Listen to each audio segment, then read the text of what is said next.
안녕하세요. 저는 연년생 딸 둘을 키우며 수학 교습소를 운영하고 있는 30대입니다. 그리고 뱃속에는 셋째가 자라고 있죠.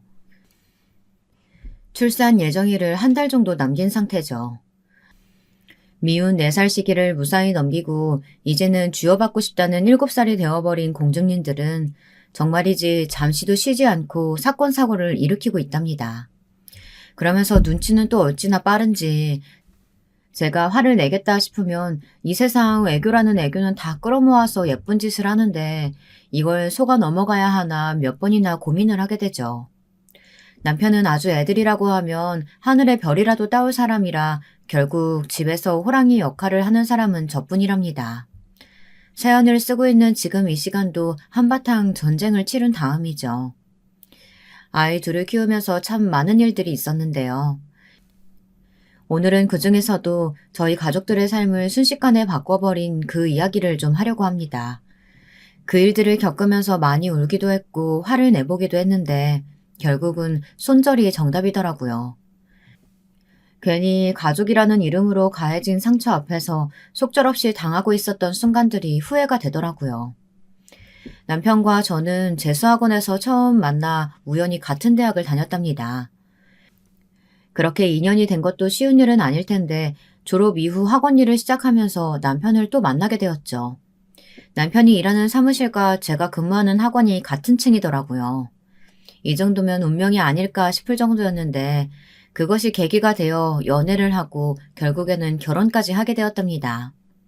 제가 긴 인생을 살아온 것은 아니지만 남편만큼이나 저하고 잘 맞는 사람은 없지 않을까 하는 생각을 자주 하는데요. 저하고 정반대인 것 같으면서도 은근히 통하는 구석이 많아 연애할 때도 불같이 싸우고 뒤돌아서면 다 잊어버리고 언제 그랬냐는 듯이 하하호호 잘 지냈죠. 제게 있어서 남편은 퍼펙트맨, 완벽한 남편감이었어요. 그럼에도 저는 결혼을 망설였습니다. 너무 행복할 것이 눈에 선했지만 쉽게 실행에 옮기지는 못했어요. 흔한 변명 같겠지만 저는 결혼에 대해서 회의적인 생각을 가지고 있었어요. 저희 부모님은 제가 중학교 때 이혼하셨죠. 이혼 자녀들이 다 저처럼 자라는 것은 아니겠지만 저는 약간의 특수 상황이었어요. 아버지께서 저를 원하셨지만 어머니께서 죽어도 저를 키우시겠다고 하셔서 저는 어머니와 함께 살게 되었는데요. 그렇게 저 없이는 못 산다고 하셨던 어머니께서는 그 다음에 재혼하시며 저를 할머니에게 맡겨두고 가셨죠. 차라리 아버지에게 보내셨으면 되셨을 텐데 그건 또 싫으셨는지 그냥 생활비를 보내줄 테니 할머니와 살라고 하시더라고요. 그렇게 저는 그날 이후 부모님 없이 띠동갑인 이모와 할머니랑 함께 살았답니다. 그 이후로 아버지도 어머니도 일체 만난 적도 앞으로 만날 일도 없어요. 그 이후 할머니는 중3 때 교통사고로 돌아가셨고 이모는 결혼도 하지 않고 저를 키우셨어요. 제게는 어머니나 다름없죠.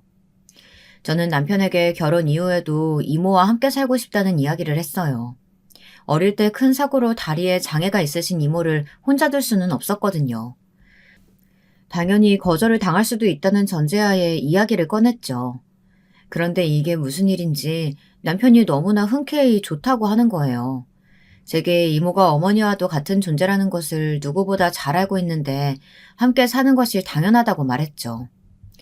진짜? 진짜 괜찮겠어? 불편하지 않겠어? 처음이야 당연히 불편한 부분들 있겠지. 나만 그런 것도 아니고 이모님도 불편하실 거야. 당신도 그렇고. 서로 각자 인생이 있었는데 그런 점들은 어쩔 수 없는 일 아니야? 그렇게 서로 맞춰서 살아가는 거지. 우리 집에 비하면 이모님이랑 사는 건 천국이 따로 없겠구만.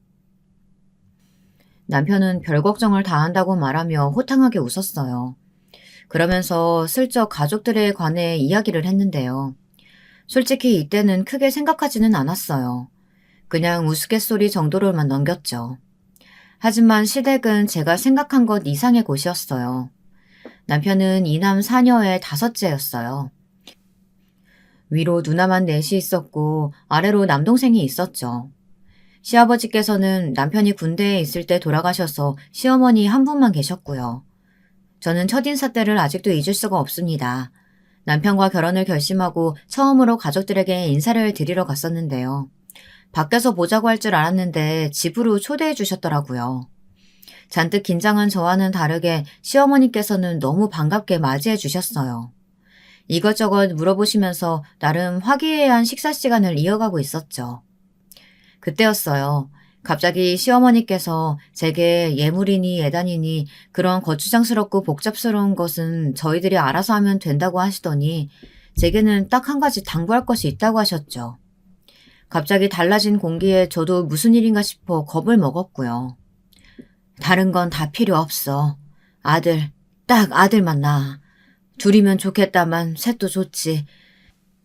손자만 안겨주면 내가 다 키울 테니까 걱정하지 말고. 나 다른 건 하나도 안 바란다. 그게 어디 우리 뜻대로 되는 문제도 아닌데 뭘 그렇게 강조하세요. 생기는 대로 저희는 둘만 낳을 거예요. 딸이든 아들이든. 누가 너한테 말했어? 며느리한테 이야기했지. 설마 세아가 너도 그렇게 생각하는 건 아니지? 그이랑 이야기했어요. 저희는 딸 아들 생각하지 않고 그저 둘만 낳아서 잘 키워보자고요. 저는 남편과 사전에 가족 계획에 관해 이야기 나눴던 것이 있어 웃으며 말씀드렸습니다. 아이 문제에 있어서 소극적인 저를 배려해서 남편은 하나만 낳자고 했지만 저는 그래도 둘은 있어야 되지 않겠느냐고 생각했거든요. 혼자다 보니 그렇게 외로울 수가 없더라고요. 물론 형제 사이가 남보다 못한 사람들도 있다고들 하지만 저는 부모님이 이혼하시는 문제를 겪으면서 모든 상황을 혼자서만 견뎌야 하는 것이 힘들었던 기억이 있어 그런지 둘은 되어야 되겠다 싶더라고요. 남편은 아이를 좋아하는 편이라 그렇게 하자고 냉큼 찬성을 했고요. 저는 그 대화를 떠올리고 있었는데 갑자기 시어머니께서 숟가락을 식탁에 소리나게 내려놓으시더라고요. 식탁의 분위기가 삽시간에 무거워졌죠. 시어머니께서는 그럼 딸만 둘 생기면 어떻게 할 것이냐고 물어보셨어요. 남편은 그게 뭐가 문제가 되겠냐는 반응이었죠. 딱딱한 말투에 시어머니의 반응에도 남편은 시큰둥했어요. 저만 초조한 마음으로 두 사람 눈치를 봐야 했죠. 시어머니께서는 냉수를 단숨에 들이키시더니 누구 생각이냐고 물어보셨어요. 방금까지 그렇게 화기애애했던 분위기는 무겁다 못해 숨이 막힐 정도로 차갑게 흘러가고 있었고요. 아직 결혼도 안 했고 아이는 더더욱 생기지도 않았는데 벌써부터 아들 타령하지 마세요. 어머니도 딸이 있으시면서 그렇게 말씀하시면 안 되는 거 아니에요? 솔직히 그저께도 막내 누나 시어머니가 아직 산후조리도 안 끝난 누나한테 아들 낳으라고 한다고 욕을 그렇게 하셨으면서 이 사람한테는 결혼 전부터 그런 말씀을 하고 싶으세요? 상황이 다르잖아, 상황이. 너희 막내 누나 시댁은 아들이 귀한 집이 아니잖아. 우리 집이랑은 다르게. 그리고 아니, 애를 낳고 몸조리 중인 애한테 그게 할 말이니? 그건 사돈이 너무했지. 손이 귀하니 어쩌니 그런 말들 저는 듣기 싫습니다. 다 귀한 사람인데 누구 집에서는 아들이 귀하고 다른 집은 아니고 그런 건 말도 안 되는 소리라고요. 남편은 시어머니의 말씀에 끝까지 물러서지 않고 말했죠. 시어머니께서는 뭔가 강하게 한마디 하고 싶은 눈치셨지만 차마 내뱉지는 못하시고 한숨만 내쉬었죠. 저는 시어머니를 처음 뵙는 자리에서 이런 상황을 맞이하게 될 것이라고는 전혀 생각해보지 않았었거든요. 그래서 뭐라고 반응해야 할지 혼란스럽기만 하다 보니 제가 선택한 방법이라고는 그저 입을 꾹 다물고 두 사람 이야기를 듣는 것이 전부였어요. 시어머니께서는 남편과는 더 이상 이야기가 안 된다고 생각하셨는지 저를 바라보시고는 자신의 당부를 잊지 말라고 하셨답니다. 그날 저녁 왜 시어머니께서 그렇게 아들을 강조하시는지 너무 궁금해서 남편에게 물었어요. 남편은 자기 가족 구성을 보면 알 수 있지 않느냐고 지긋지긋하다는 표정으로 이야기해 주었습니다. 시어머니께서 딸만 넷을 줄줄이 낳는 동안 지독한 시집살이를 겪으셨다고 하시더라고요. 처음 딸을 낳았을 때는 살림 미천이라 생각하고 좋아하셨다가 둘째도 셋째도 그리고 넷째마저도 딸이 태어나자 시어머니께서 처신을 잘못하셔서 조상이 노았다는 둥 자기 집으로 시집와서는 집안의 대를 끊어놓으려고 한다는 둥 온갖 모욕적인 말도 다 참으셔야 했다고 했습니다. 저는 이야기를 듣는 동안 무슨 드라마도 아니고 아직도 그런 집이 있느냐고 물었지만 남편은 정색하며 자신의 집에는 그런 분위기가 있다고 고백했습니다. 순간 저도 혹시 아직도 시어머니께서 그렇게 하시는 건가 걱정돼서 슬쩍 물어봤어요. 남편은 시어머니께서 특별히 겉으로 하시는 말씀은 없으셨지만 그래도 적잖게 남아있을 것이라고 했죠. 저는 시어머니를 만나고 와서는 어쩌면 시집살이가 생각보다 순탄치 않겠다는 느낌을 가득 받았습니다. 하지만 남편의 말처럼 시어머니와 한 집에 살 것도 아닌데 적당히 맞춰주는 것으로 합의를 보기로 했습니다. 그리고 첫 인사를 드리고는 얼마 되지도 않았는데 시어머니께서 막무가내로 자신과 갈 곳이 있으니 남편에게 비밀로 하고 나오라고 말하시더라고요. 어디로 가느냐고 물었지만 대답하지 않으셨어요. 예약을 해뒀으니 거절하면 안 된다고 하시는데 할 말이 없더군요. 다음날 시어머니가 부르신 곳으로 갔는데요. 무슨 병원이었죠. 저는 갑자기 무슨 병원이냐고 물었지만 시어머니께서는 결혼 전에 알아봐야 할 것이 있다고 하시더군요. 이런저런 검사를 한 뒤에 의사 선생님께서는 제가 자궁이 참편이라는 말씀을 하셨어요. 하필 자궁이 차갑다니 이게 다 무슨 일이야. 사전에 알아봤으니 망정이지. 몰랐으면 큰일 날 뻔했지. 하여튼 그 도령 말을 듣길 잘했다니까. 세아가 너 앞으로 일주일에 3번은 이곳에 와서 치료받아야 되니까 시간 예약 잘 해두고. 치료요? 어머님 무슨 치료를 말씀하시는 거예요? 약 지으러 오신 거 아니에요? 처음에는 그럴 생각으로 왔는데 어쩌겠니? 이제 와서 결혼을 물을 수도 없고 네가 우리 아들한테 귀인이나 다름없다는데. 귀인이요?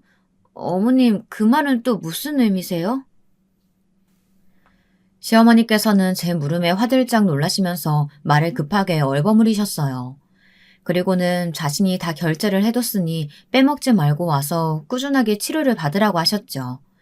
당시 저는 더 이상 시어머니를 붙들고 물어볼 수 없어 우선은 알겠다고 말했습니다.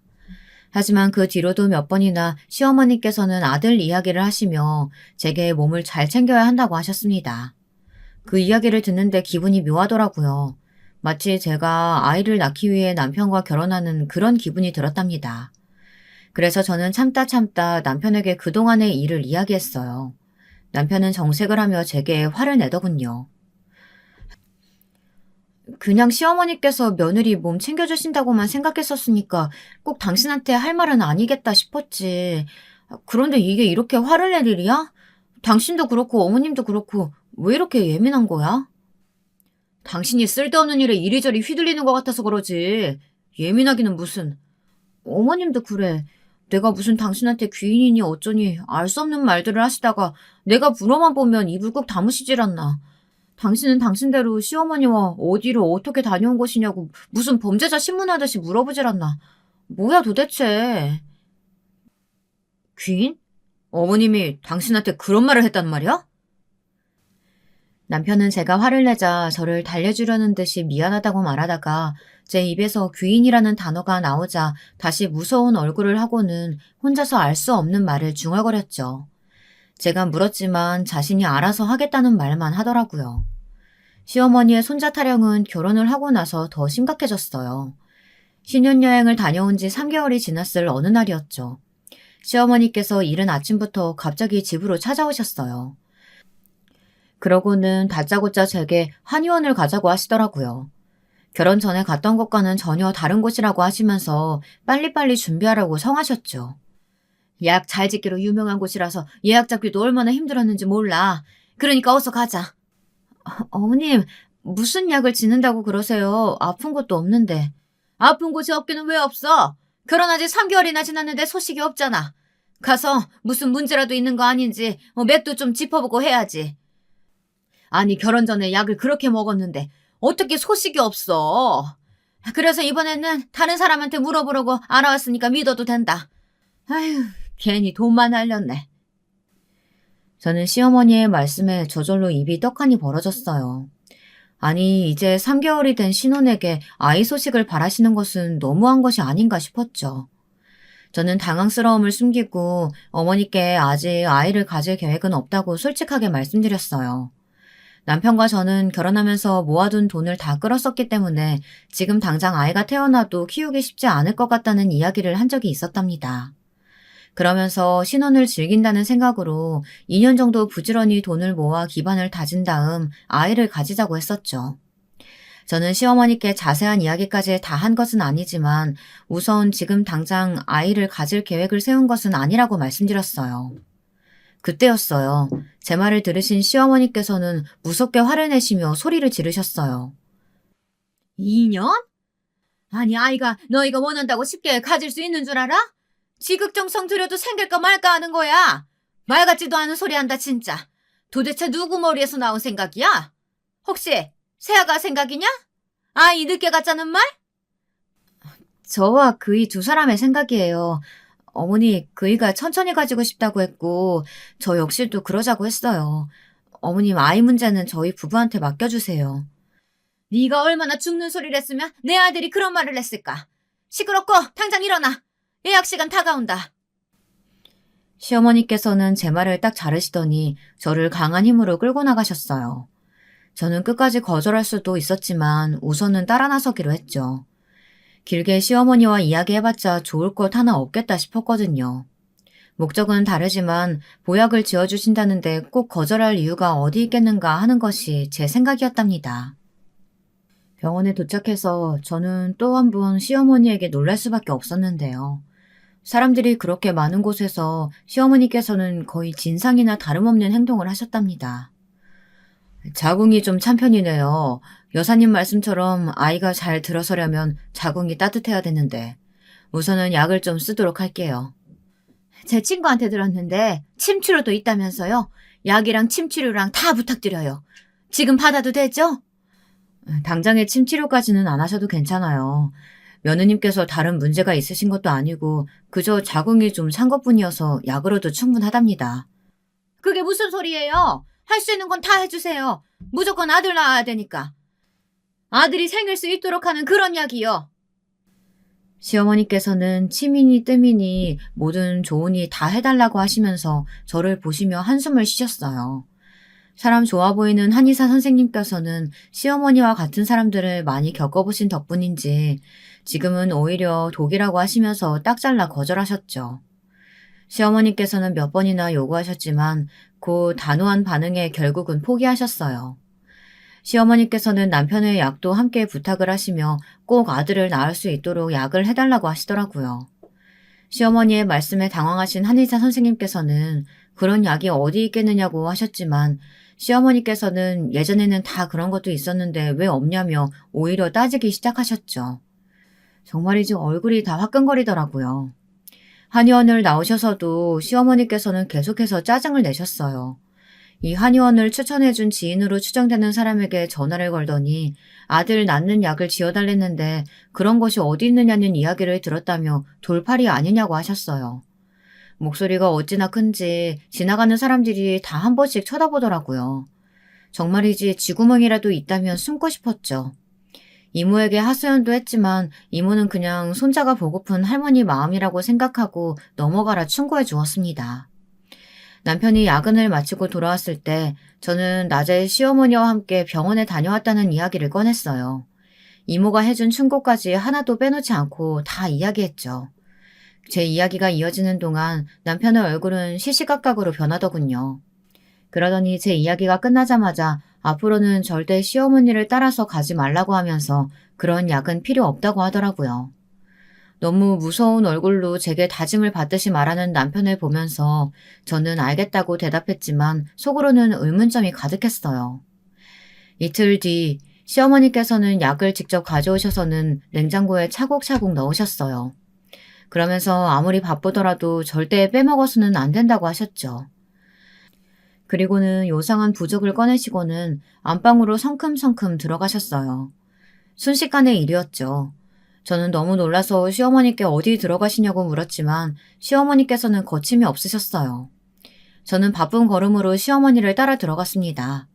시어머니께서는 침대 머리맡에 있던 2개의 베개에 부적을 넣으시고는 절대 빼지 말라고 하셨어요. 그리고는 침대 아래에도 마찬가지로 넣어두셨죠. 어머니 지금 뭐 하세요? 베개에 넣으신 것은 뭐고 침대 아래에는 뭐예요? 보면 모르니? 내가 예전부터 다니는 곳에서 크게 돈 쓰고 받아왔어. 아들 낳게 해준다고 하니까 절대 빼지 말고 베개 커버 바꾸는 일이 있어도 이 부적은 절대 빼면 안 된다. 부적이라니 어머니 저희 그런 거 필요 없어요. 저희가 결혼한 지 1년이 된 것도 아니고 아직 한창인데 뭐하러 이것까지 준비하세요. 뭐든 할 수 있는 건 다 해야지. 아들만 낳을 수 있다면 못할 게 뭐가 있어? 그리고 소파에도 좀 둬야 되는데. 시어머니께서는 저의 만류에도 불구하고 집안 곳곳에 부적을 숨겨두셨어요. 그리고는 절대로 남편에게 말하지 말라고 하더군요. 남편은 이런 미신을 엄청 싫어하니까 집안 시끄럽지 않게 저와 시어머니만 아는 것으로 하자고 말씀하셨죠. 너희 남편 내가 이렇게 한 거 알면 또 난리 나니까 절대 말하지 말고. 새아가랑 나만 아는 비밀이다. 알겠지? 괜히 모자 사이 멀어지게 만들 생각 아니면 끝까지 모른 척해. 괜히 시끄럽다. 그이가 그 정도로 싫어하는데 이렇게까지 하셔야겠어요? 뭐가 어때서? 이렇게 해서 네 뱃속에 귀한 내 손자만 생긴다면야 못할 일이 뭐가 있겠어? 저는 남편이 싫어할 행동임에도 굳이 왜 시어머니께서 이렇게 하시는 건지 조금도 이해가 되지 않았어요.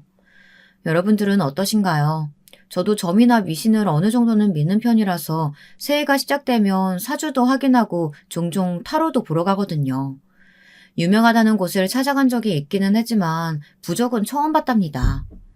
시어머니께서 단단히 단속을 하고 가신 뒤로 안방으로 들어가는 것이 좀 망설여졌어요.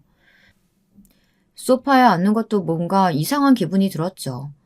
고작 종이 가지고 뭐 그렇게 야단이냐고 하실 수도 있겠지만 하여튼 저는 좀 기분이 편하지 않았어요.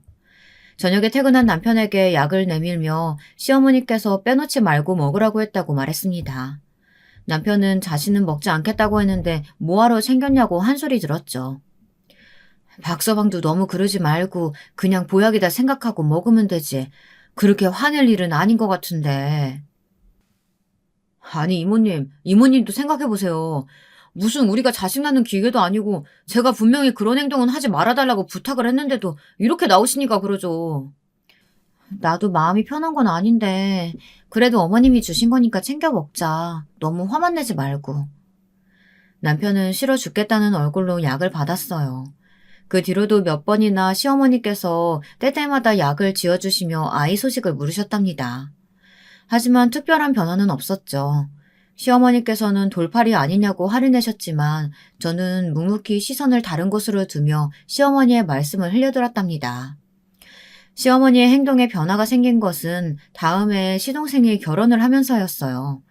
연상연하 커플이라고 시어머니께서 처음에는 무척이나 반대를 하셨지만 무슨 일이 있었는지 갑자기 행동을 싹 바꾸시더라고요.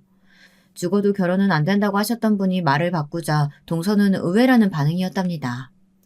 제게 동서가 생기고 나서부터 시어머니의 아들 타령은 2배가 되었어요. 저만 데리고 가시던 한의원에는 이제 동서도 함께 다니게 되었죠. 그런데 동서는 저와는 다르게 아무렇지 않아 보이더라고요. 시어머니께서 나이도 많으니 침치료도 받아야 하는 것 아니냐고 하셨지만 동서는 싫어하는 내색도 없이 온갖 치료까지 무덤덤하게 받았죠. 한 번은 제가 너무 신기해서 물었던 적이 있었는데요. 동서는 괜찮아요? 어머니께서 저렇게 손자 타령하시는데도? 뭐 좋은 기분은 아니지만 그렇다고 못할 짓은 아니잖아요. 귀찮기는 해도 어머니 저렇게 하시는 것도 다 자기 만족 때문인데 뭐라고 하겠어요. 그냥 분 풀리실 때까지 두는 거죠. 좀 맞춰드리다 보면 제 풀에 지치지 않으시겠어요? 동서는 마치 이미 모든 것을 초월한 사람처럼 말했어요. 저는 별난 시어머니 그 이상으로 동서도 만만치 않구나 싶었습니다. 시어머니의 정성이 통한 것인지 저는 동서가 들어오고 나서 얼마 되지 않아 첫 아이를 임신했어요. 정말이지 그렇게까지 시어머니께서 기뻐하실 거라고는 기대하지 않았는데 아이가 생겼다는 말을 전하는데 시어머니께서 벌떡 일어나셔서는 저를 꼭 껴안고 너무 잘했다고 하시더라고요. 그리고는 이제 겨우 6주 된 아이의 성별부터 물어보셨죠. 병원에서는 뭐라고 해? 아들이라 그래? 파란색이라고 그러지? 그걸 벌써 어떻게 알아요? 그리고 서울서 알게 된다고 해도 저희는 물어볼 생각 없어요. 어머니, 저희는 성별이 무엇이든 크게 신경 쓰지 않으려고요. 병원에서는 16주가 넘어가면 알 수 있다고 하던데 저희는 미리 알고 싶은 생각은 없거든요. 답답한 소리 하네, 진짜. 아니, 너희는 아들인지 아닌지 궁금하지도 않아? 어떻게 그렇게 남자식 얘기할 수가 있어? 왜요? 딸이면 낳지 말까요? 딸이면 아이를 지우기라도 하란 말씀이세요? 시어머니께서 집요하게 아이의 성별을 확인해야 한다고 말씀하시자 남편이 버럭 소리를 질렀어요. 저도 깜짝 놀랄 정도였답니다. 남편의 말에 시어머니께서 그런 의도로 물어본 것은 아니라고 하시면서 방금까지 화를 내시던 모습은 어디로 가고 목소리가 점점 줄어드셨죠. 남편은 한 번만 더 성별 어쩌고 하시면 그냥 넘어가지 않겠다고 으름장까지 놓더군요. 아마 저만 있었더라면 시어머니께서는 어떻게든 제 마음을 돌리기 위해 윽박을 질러가며 이야기하셨겠지만 남편 앞이라서 그런지 금방 알겠다고 하시면서 물러나셨죠. 저는 앞으로 아이가 태어날 때까지 이런 일들이 반복될 것이라고 생각하니 한숨이 나왔어요. 그런데 아이는 우리 부부에게만 찾아온 것이 아니었어요. 이게 무슨 운명의 장난인지 제가 임신 3개월이 되자 동서도 임신을 했죠. 시어머니께서는 며느리 둘 다 임신을 했다는 것이 너무나도 만족스러운지 입이 귀에 걸리셔서는 온 동네에 자랑하고 다니시길 바쁘셨답니다. 그러고는 저도 동서도 아들을 낳게 해달라고 기도를 하러 다니기 시작하셨죠.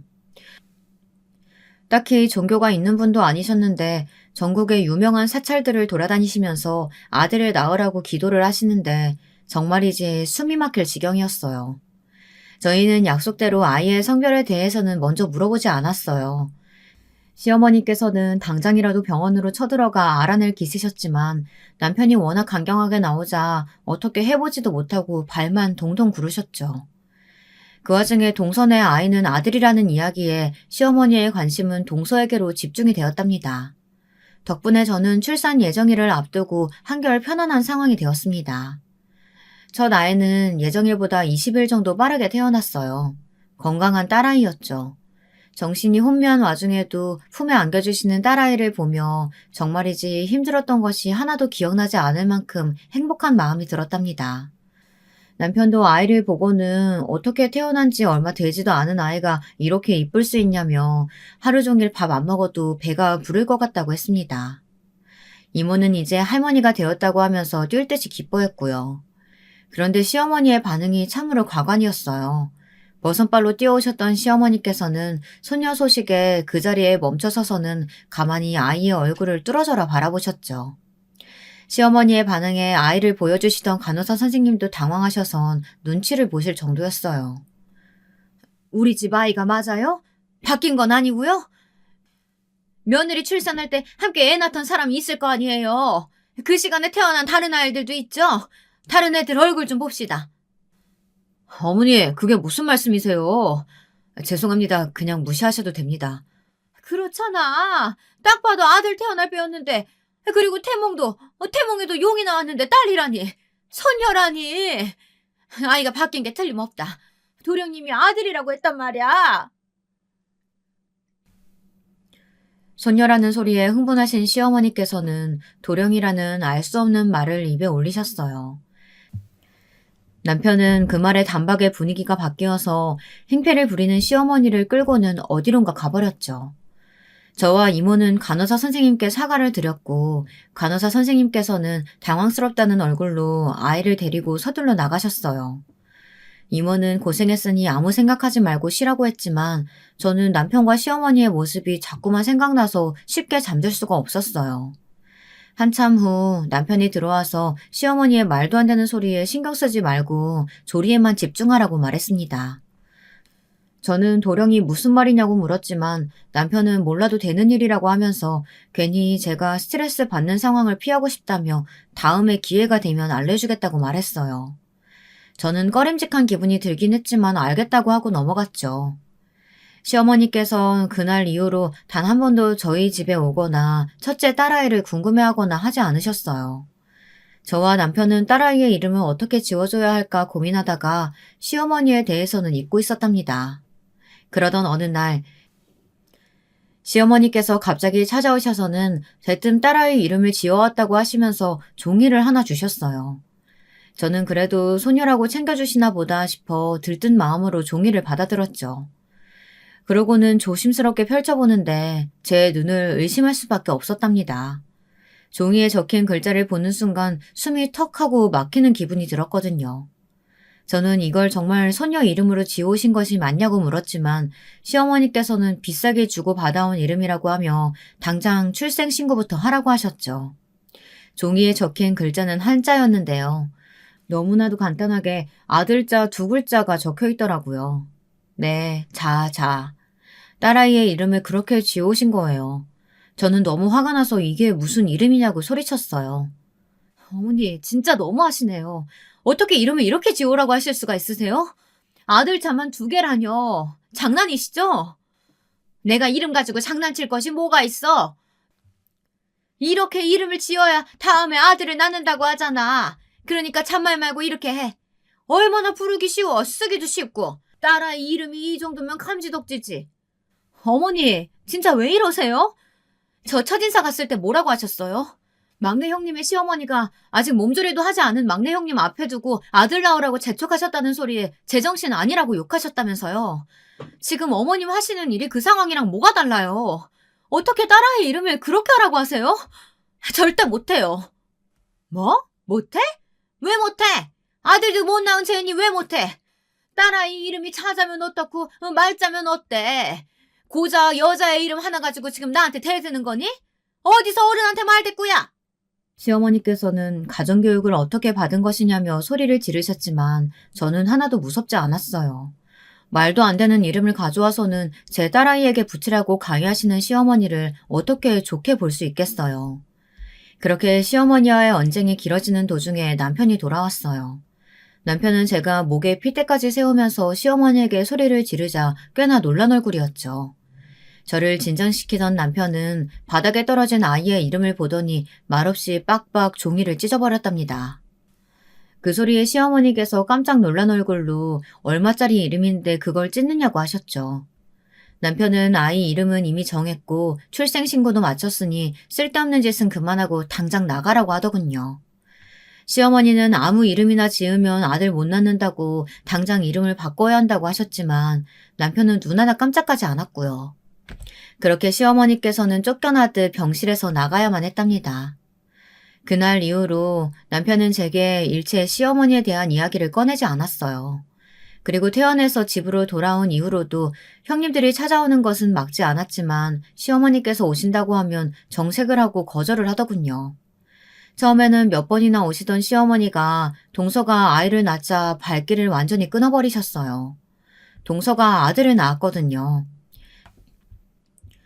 시어머니께서는 뛸 듯이 기뻐하시면서 유명한 곳에 가서 100만 원을 주고 이름을 받아왔다고 하시면서 동선의 아들에게 박영훈이라는 이름을 지어오셨죠. 그 이름을 전해 들은 저는 딸아이 이름이라고 받아온 그날을 생각하며 또 화가 치밀어 올랐어요. 하지만 애써 분을 삼켜야 했답니다. 초보 엄마로서 힘든 점도 많았던 저는 이모의 도움으로 그나마 빨리 학원으로 복귀할 수 있었지만 저는 학원을 선택하는 대신 집 한쪽에 공부방을 꾸며두고 그곳에서 아이들을 가르치기 시작했어요. 당시 학원 일에 신물이 나기도 했고 아이와 좀 더 시간을 보내고 싶은 욕심도 있었거든요.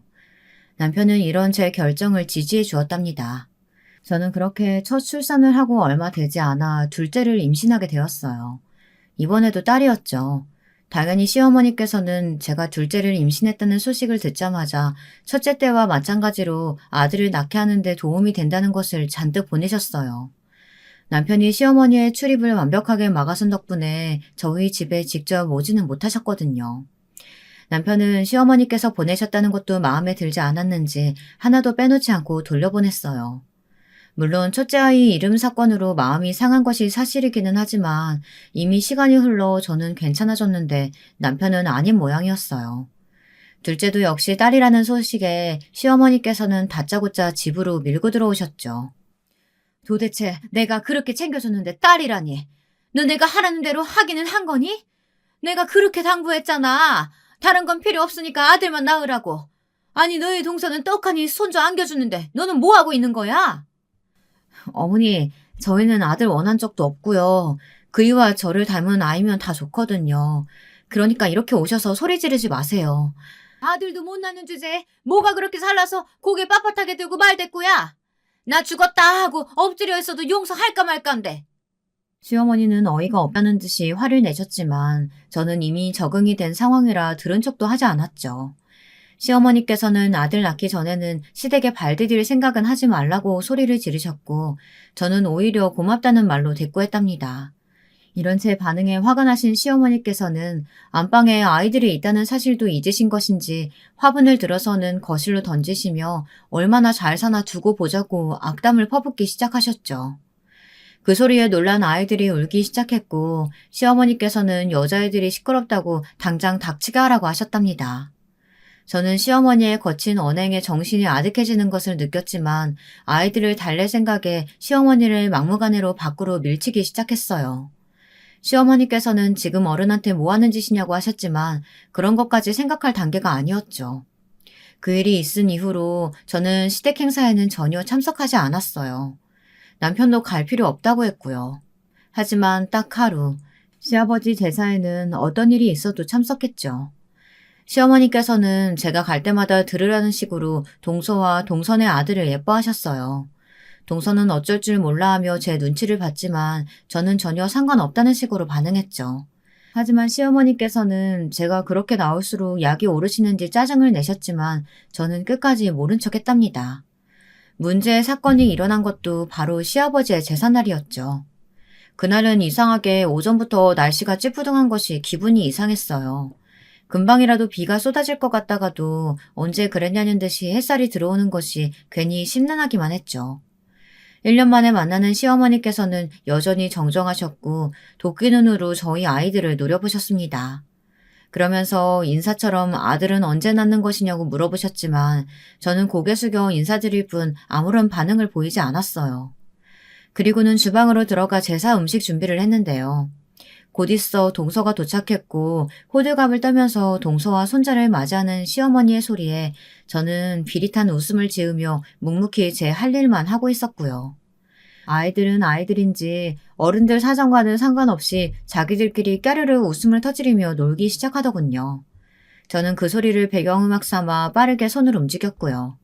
얼마의 시간이 흘렀을까 아이들 소리가 들리지 않더라고요. 제가 아이들을 찾으려 두리번거리자 동서가 집 앞 마트에 갔다고 알려주었죠. 시어머니께서 아이들을 데리고 나갔다는 소리에 불안감이 밀려왔어요. 동서는 설마 시어머니께서 아이들에게 해코지를 하시지는 않을 것이라고 저를 안심시켰지만 저는 도저히 일이 손에 잡히지 않았어요. 그때였죠. 갑자기 창밖에서 번개치는 소리와 함께 소나기가 쏟아져 내리기 시작했어요. 꽤나 무서운 기세로 비가 쏟아지고 있었죠. 저는 우산도 없이 아이들이 나간 것은 아닌가 걱정돼서 바로 집 밖으로 나갔어요. 동서도 우산을 챙겨 들고 따라 나섰죠. 마트 쪽으로 얼마나 걸었을까. 저 멀리서 시어머니와 아이들의 모습이 보이더군요. 동서가 반갑게 손을 흔들며 아이들 이름을 부르는데 저는 그 자리에서 한 걸음도 움직일 수가 없었어요. 쏟아지는 빗속에서 딸아이가 홀딱 젖어 있더라고요. 그런데 그 옆에 시어머니와 동선의 아이는 멀쩡하게 우산을 쓰고 있었고요. 제 눈에는 불꽃이 튀었어요. 동선의 아이가 쥐고 있는 우산은 제가 이름까지 정성스럽게 적어준 첫째의 것이었거든요. 저는 미친 듯이 달려가 아이를 품에 안았어요. 어디서부터 비를 맞은 것인지 입술은 파랗게 변해 있었고 작은 몸은 덜덜 떨고 있었죠. 저는 멀쩡한 정신으로는 더 이상 있을 수가 없었어요. 저는 동선의 아이가 하고 있는 우산을 거칠게 빼앗으며 이 우산을 왜 가지고 있느냐고 물었습니다. 저의 사나운 기세에 아이는 겁에 질려 동서의 뒤로 숨어버렸죠. 동서도 당황하며 저를 불렀지만 저는 시어머니를 똑바로 노려보며 다시 물었어요. 비가 오는데 그럼 어쩌니? 비라도 맞으란 말이야? 이 우산은 우리 애들 우산이죠. 왜 이걸 다른 애가 쓰고 있고 우리 애들은 비를 맞고 여기까지 온 거냐고 묻고 있잖아요. 안 들리세요? 걔 집애가 비 좀 맞은 게 어때서 이 난리야? 귀한 우리 손자 대신해서 맞았으면 감사한 줄 알아야지. 시어머니의 말 같지도 않은 대답에 겨우 붙들고 있던 제 이상이 끊어지고 말았어요. 저는 당장 아이들을 품에 안고 이혼할 테니 다시 볼 생각은 하지 말라고 하며 짐을 챙겨 나와버렸어요. 시어머니께서는 제사 준비는 어쩌고 그냥 가느냐고 난리셨지만 저는 그런 것 따위 안중에도 없었어요. 집으로 돌아온 저는 아이들을 따뜻한 물에 식히고는 걱정스러운 마음으로 옆에서 지켜보았죠. 비를 그렇게 맞았으니 혹시나 아프기라도 하면 어떻게 하나 조마조마했어요. 자초지종을 들은 남편은 잔뜩 굳은 얼굴로 제 손을 꼭 잡고는 괜찮을 거라고 중얼거렸답니다. 하지만 제가 걱정한 대로 새벽이 되자 첫째 아이의 몸은 불덩이처럼 뜨거워졌죠. 저는 남편과 함께 응급실로 달려갔고요. 딸아이는 온몸이 아프다고 칭얼거렸고 응급실에서는 열을 내리기 위한 갖은 방법을 동원했답니다. 그렇게 겨우 열이 떨어지기는 했지만 딸애는 여전히 다리가 아프다고 했어요. 병원에서는 고열의 후유증일 수도 있으니 지켜보자고 말씀하셨고요. 저와 남편은 긴장된 마음으로 금방 딸아이가 털어내기를 기도했지만 세상 일은 참 뜻대로 되지 않더라고요. 딸아이는 걸을 때는 상관이 없지만 달리기를 시작하면 한쪽을 절기 시작했어요. 병원에서는 아직 한창 성장기의 아이니 치료를 하다 보면 좋아질 수 있다고 하셨지만 저희 부부에게는 청천벽력이나 다름없는 소리였죠. 남편은 완전히 눈이 돌아버렸어요. 그리고는 시어머니를 가만두지 않겠다고 이를 벅벅 갈았죠. 나는 당신이랑 이혼을 하면 했지 더 이상 어머니랑 엮이고 싶은 마음 조금도 없어. 이혼? 우리가 왜 이혼을 해? 그 사람 이제 내 어머니도 아니야. 나한테는 앞으로 당신이랑 우리 아이들 그리고 이모님이 가족이야. 앞으로 내 가족 건드리는 사람 나타나면 내가 가만히 안 있어. 남편은 무시무시한 얼굴로 말했어요. 그렇게 저희는 시어머니와의 연결고리를 완벽하게 끊어내기 위해 이사를 가기로 했어요. 아무도 모르는 곳으로 말이죠. 저나 이모는 새로운 곳에서 다시 시작해야 한다는 불안감이 있기도 했지만 아이들을 위해서라면 그런 것쯤은 아무것도 아니었죠. 그렇게 이사 준비로 바쁜 어느 날 시어머니께서 전화를 하셨어요. 물론 이전에도 몇 번이나 연락을 주셨지만 저는 깔끔하게 무시하고 있었거든요. 그런데 그날따라 유독 전화를 계속 하시더라고요. 평소라면 이미 끊었을 전화를 말이죠. 저는 최대한 감정을 죽이고 전화를 받았어요. 미쳤어? 내가 뭘 잘못했다고 이 난리야? 전화를 받자마자 시어머니께서는 차마 입에 올릴 수도 없는 욕을 내뱉으시며 화를 내셨어요. 저는 무슨 일이시냐고 전화 잘못 거신 것은 아니냐고 물었죠. 하지만 시어머니께서는 더 길길이 뛰시면서 갑자기 자신의 뒤통수를 치는 이유가 뭐냐고 따지셨어요. 저희가 뭘 잘못했다고 이렇게 난리세요. 어머니께 무슨 일 생기셨다면 그건 다 업보가 아닐까요? 우리 첫째 그렇게 죽되 살아나게 만드셨으면서 양심의 가책은 조금도 들지 않으시나 봐요. 양심? 내가 뭘 잘못했는데? 그럼 그 상황에서 손자가 비 맞도록 뒀어야 한다는 말이냐? 그 귀한 아이를? 그렇게 귀하시면 어머님이 우산 쓰지 말고 아이들한테 양보하지 그러셨어요. 왜 우리의 우산을 빼앗아서 주신 건데요? 어머니 때문에 첫째가 무슨 일을 겪었는지 상상이라도 해보셨어요? 시어머니께서는 고작 아이가 아픈 것으로 자신에게 이렇게 하는 것은 말이 되지 않는다고 하며 당장 원상태로 돌려주라고 하셨어요. 저는 아는 것이 없으니 이만 전화를 끊겠다고 말하고는 시어머니의 대답도 듣지 않고 바로 전화를 끊어버렸죠. 시어머니께서 조금의 반성조차 하지 않을 것이라는 사실은 어느 정도 예상하고 있었지만 그 소리를 직접적으로 듣다 보니 더 소름 돋고 화가 치밀어 올랐어요. 시어머니께선 지치지도 않고 계속해서 전화를 하셨지만 저는 아예 차단까지 해두고는 모른 척을 했어요. 얼마 후 집으로 동서가 찾아왔어요. 하얗게 질린 얼굴을 한 동서는 제게 할 말이 있다고 했죠. 저는 아이들을 이모에게 맡기고는 동서와 마주 앉았어요. 동서가 나쁜 것이 아니라는 것쯤은 저도 잘 알고 있었지만 마음이 편하지는 않더라고요. 동서도 마찬가지였고요. 미묘한 공기가 흐르는 것도 잠시 동서는 깜짝 놀랄 만한 일을 이야기하기 시작했어요. 원래 시아버지께서 운영하고 계시던 회사가 있었는데 남편도 서방님도 회사에는 관심이 없어서 전문 경영인을 꾸리고 있었다고 하더라고요. 그런데 그 경영인이 사실은 시어머니와 잘 아는 사이로 몰래 회사 돈에 손을 대고 있었다고 말이죠. 남편이 주식을 가지고 있다는 것은 알고 있었지만 그 속사정까지는 모르고 있던 저로서는 충격이 꽤나 컸답니다. 형님은 모르고 계셨던 것 같은데 어머니께서 계속해서 뒷돈을 챙겨주셨던 모양이에요. 그의 말로는 규모가 상당하다고 하는데 그걸 갑자기 감사팀에서 걸고 넘어지셔서 지금 어머님 상황이 많이 심각해요. 그이도 따로 계산을 해봤다는데 그동안 가져가신 돈이 억대는 된다고 하더라고요. 아니, 동서는 알고 있었어? 그이는 나한테 한마디도 하지 않았는데. 저도 며칠 전에 알았어요. 아주버님께서 집에 오셔서는 감사팀에 신고했다고 하시면서 어머니께서 그동안 횡령하셨던 돈에 대해 다 이야기하시더라고요. 형님도 아시겠지만 그이가 회계사무소에 다니잖아요. 혼자서 이것저것 확인해 보더니 그냥 넘어갈 수준은 아니라고 한숨을 쉬더라고요. 저는 그제야 왜 시어머니가 전화를 걸어 그 난리를 쳤는지 이해가 되었어요. 아무래도 법적으로 문제가 생기니 발등에 떨어진 불이라도 꺼볼 생각으로 전화를 하신 모양인데 저는 그 불을 꺼줄 생각이 전혀 들지 않았답니다. 동서는 이렇게 가다가는 시어머니께서 교도소에 가실 수도 있다고 하면서 아무래도 그 일은 막아야 하지 않겠냐고 하더군요. 내가 왜? 내가 무슨 수로 그 일을 막아? 감사팀에서 움직였다며. 법적으로 문제가 크다며. 그런데 내가 무슨 힘이 있어서 막느냐고. 그래도 아주버님께서 신고하셨다고 하니까 어떻게 말려보시면. 굳이? 나는 이미 어머니랑 인연 끊기로 마음먹었는데 어머님이 어떻게 되시던 나하고는 상관없어. 앞으로도 쭉. 그러니 어머니를 어떻게든 구제하고 싶은 마음으로 찾아왔다면 번질수 잘못 찾았어. 그날 상황 다 알면서 동서도 나한테 이렇게 와서 말하는 거 쉽지 않았겠지만 2번 다시 이 문제를 거론하지 않았으면 해.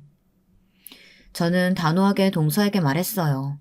동서는 어느 정도 예상을 했다는 듯이 고개를 끄덕이고는 가버렸죠. 그날 이후 시어머니가 어떻게 되셨는지는 모르겠습니다. 징역살이를 하셨는지 아니면 벌금으로 집이고 뭐고 다 빼앗기셨는지 제게는 중요하지 않으니까요.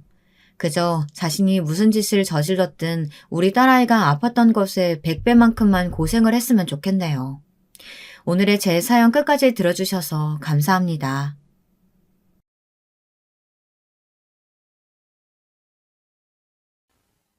여러분, 2번째 사연 시작하기 전에 좋아요, 구독 꼭 눌러주실 거죠? 그럼 2번째 사연 바로 시작합니다. 안녕하세요. 저는 서울에 거주하고 있는 50대 여자입니다. 제가 최근에 일어났던 일을 주변에 말했더니 다들 제 이야기를 제보해보라고 하더라고요. 그래서 평소에 워낙 즐겨 들었기 때문에 제보하게 되었어요. 저는 저에게 일어났던 일이라 그런가 굉장히 통쾌했었는데 여러분들도 들으시면서 재밌게 즐겨주셨으면 좋겠습니다. 제가 할 얘기는 저희 시댁 형님 얘기예요. 일단 사랑하는 우리 가족 소개를 먼저 하고 시작할게요. 저는 사랑하는 남편과 딸 2명이 있는 가정주부예요. 남편은 제가 고등학교를 졸업하고 만나게 되었어요. 집안 형편이 좋은 편이 아니라 저는 대학에 가지 않고 바로 취업했었어요. 그때 당시엔 저 같은 사람이 많았어요. 그렇게 첫 회사에 취업했는데 거기서 지금의 남편을 만나게 되었죠. 남편은 회사 정직원이었는데 제가 첫눈에 반했어요. 하지만 저는 제가 실질적인 우리 친정의 가장이었고 또 저는 고등학교만 졸업하고 바로 취업했으니까 남편에게 먼저 다가가진 못했어요. 그러나 정말 다행히도 남편도 저를 마음에 들어 했었대요. 그렇게 남편의 적극적인 구애 덕분에 저희는 연애를 시작하게 되었어요. 남편과 연애를 하다 보니 정말 생각보다 훨씬 더 진국이더라고요. 배려가 몸에 배어있는 사람이었고 정말 다정했어요. 이런 사람과 살면 고생은 안 하고 살 것 같았어요. 대화도 잘 통하고 관심사도 많아서 어찌나 재밌었는지 몰라요. 그래서 저는 남편을 매우 사랑해서 결혼하고 싶었지만 막상 현실로 다가오니 우리 친정 집안의 사정이 매우 걸리더라고요. 그래서 처음에 남편이 결혼하자고 했을 때 매우 망설였어요. 하지만 남편이 자기만 믿고 결혼하자고 해서 바로 결혼을 결심하게 되었어요. 우리 친정에서는 남편이 서울에 있는 대학도 나오고 회사도 멀쩡하게 잘 다니고 있으니 너무 환영해 주었죠. 오히려 저한테 절대 남편을 놓치지 말라고 하셨어요. 친정엄마는 아직도 저보고 제 인생 중에 제일 잘한 짓이 지금 남편과 결혼한 거라고 하더라고요. 그렇게 우리 친정은 정말 열렬한 환영으로 남편을 맞이했어요.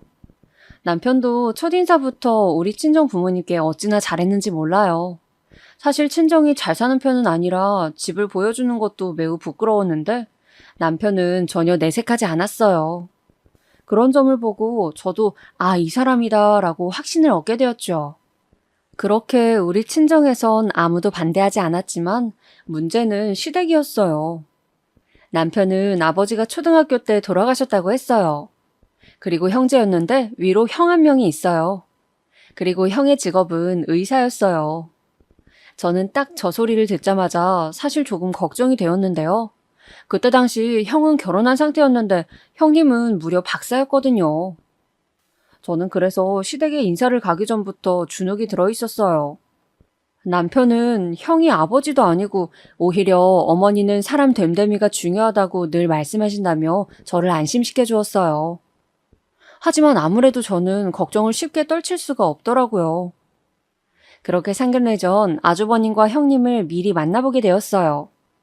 제가 너무 떠니까 남편이 시어머니를 보러 가기 전에 미리 형네 부부를 보자고 하더라고요. 그래서 서울 종로에 있는 그때 당시 유명한 찻집에서 아주버님과 형님을 처음 보게 되었어요. 시어머니는 아니지만 저는 그래도 남편의 가족을 처음 보게 되는 거잖아요. 그래서 정말 잘 보이고 싶은 마음이 컸어요. 그래서 남편하고 며칠 동안 얘기한 끝에 둘이 고민해서 선물도 마련해서 갔어요. 저는 아직도 그날이 생생하게 기억나요. 아주버님과 형님의 첫인상은 정말 강렬했어요. 의사와 박사여서 그런가 정말 옷부터 태가 나더라고요. 저는 그 자리에서 자신이 너무 초라하게 느껴졌어요. 그래도 아주버님은 계속 재수씨 긴장 풀라고 편하게 대해주셨어요. 그런데 형님은 묘하게 저에게 신경전을 벌이시더라고요. 여자분들은 잘 아실 거예요. 제가 무슨 말을 하면 자꾸 딴지를 거는 듯한 말을 하더라고요. 그런데 그 말을 웃으면서 하니까 제가 진지하게 대꾸하면 상황이 이상하게 흘러가는 그런 분위기였어요. 그래도 남편과 아주버님은 눈치채지 못하고 있어서 저만 참으면 되니까 조금 찝찝해도 넘겼어요. 대놓고 저를 싫어하진 않으셨으니 그냥 안 친해서 그런가 보다 생각하고 넘기는 게 최선이라고 생각했죠. 그렇게 아주버님 부부와 만나고 드디어 시어머니를 보러 가게 되었어요. 저는 결혼식 날보다 이날이 훨씬 떨렸던 것 같아요. 시어머니께서 차를 좋아하신다고 해서 백화점에 가서 몇 시간을 돌아다니며 찻잔과 차를 골랐어요. 남편이 이만하면 됐다고 가자고 했지만 저는 이왕이면 그래도 첫인상부터 저를 마음에 들어 하셨으면 좋겠다는 마음이 매우 컸어요. 그렇게 꽃다발과 찻잔 세트를 들고 시어머니를 찾아뵈었는데 예상보다 시어머니가 굉장히 좋으신 분이었어요. 제가 인사하러 딱 들어가고 처음 눈이 마주쳤는데 굉장히 인자하게 저에게 웃어주셨어요. 저는 아직도 그 웃음이 기억이 날 정도랍니다. 남편 말로는 시어머니는 웬만한 일에 화를 내지 않으신다고 했거든요. 그 말이 정말 사실인 것 같았어요. 정말 차분하신 성격이었고 말씀하시는 것도 나긋하셨어요. 그리고 제가 주눅 들어있는 게 눈에 보였는지 저에게 이렇게 말씀하셨어요. 너무 걱정하지 말아요. 나는 우리 아들하고 결혼해줘서 고맙다는 말을 오히려 하고 싶어요. 저 말을 듣는 순간 저는 마음속으로 결정했어요. 아, 정말 이 사람과 결혼해야겠다고요. 솔직히 결혼하신 분들은 이해하실 텐데 좋은 남편 세상에 많잖아요.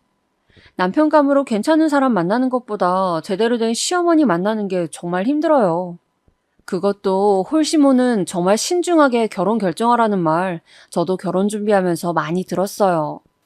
하지만 우리 시어머니는 정말 친절하셨고 이런 집에 시집을 가게 된다면 정말 행복하게 잘 살 수 있겠다고 생각했어요. 물론 형님이 걸리긴 했어요. 제가 친언니가 있는데 언니도 똑같이 남편이 형제거든요.